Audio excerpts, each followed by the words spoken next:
We do want to ask, there is a bill before the General Assembly that would make Connecticut the first state in the Northeast to legalize the recreational use of marijuana. Just want to ask where you stand on that issue. I think Vermont is actually ahead of us on that. Oh, really? Yeah, okay. Well, they haven't legalized it yet, right? No, but there's a bill pending in their legislature about it. So, you know, that kind of makes sense a little bit in Vermont, yeah, it right? Does. It does. The Green Mountain State, yes. Right. Yeah, I don't think it has a chance this year. The governor was very lukewarm on it. I don't think the legislature has support. I mean, look, we reduced some of the penalties for small ounces of marijuana so that people did not go into jail. You know, most judges would give people tickets, and we just kind of put that into law rather than tell people they had to go to, you know, there's a chance that they might go to jail, which we know is very expensive. And then medical marijuana we've done, and that, you know, the public supported that. But those were tough fights. Those were uphill battles. I don't think the time has come yet. I saw Ken Dixon wrote a really entertaining column about this. It would bring a lot of money in. It would bring some money in, all the money, and then also just the municipal money. He talked about how, you know, everyone would be driving up here and getting their pot, and then they want to maybe go to like the Bruce Museum in Greenwich where there's not much parking. So think of all the parking tickets that Greenwich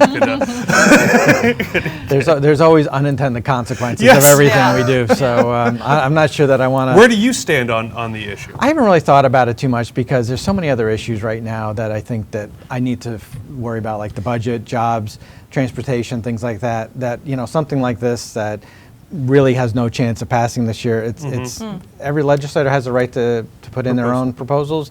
You know, I'll focus on the ones I think actually have a chance. Now, just in the kind of the same topic area, I mean, we've talked on other shows before with some mothers who want to legalize medical marijuana for their children, and I know that's come up before. Do you see that coming up again or being something that might move forward? Yeah, I could see that being a debate, and I think that's a good debate to have.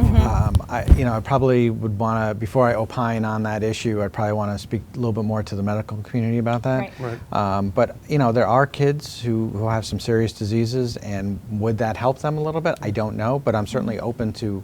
I wouldn't shut the door on that. I'm opening to listening. And this and to be clear, this is a pill that does not have the THC, which is the psychoactive ingredient in marijuana, in it to help these kids. And we all, you know, and Kate, I believe, not to speak for her, agrees with me because we've covered this before about how this is too bad because the other choice is for these children to take barbiturates and you know, actually drugs that are much worse than even just, you know, having a joint anyway, and are causing. Look at the heroin epidemic that we see sweeping across New England. And you know, affecting. Yeah, the heroin. Yeah, that's a real problem. Is the heroin addiction that we have right now? I mean, it's like the new crack from the '80s. Everywhere, it's very cheap, you know, and that's you know, we just talked the other day about Connecticut is the second state to end veterans homelessness, and somebody emailed me over the weekend and said, you know, I see a veteran who's on the exit of the highway.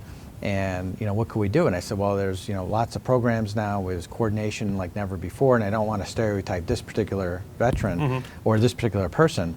But the issue is lots of times when you see folks who are at the side of the highway or asking for money, what happens now, because heroin is so cheap, they get a few bucks, they go buy some heroin, they get high, they come back.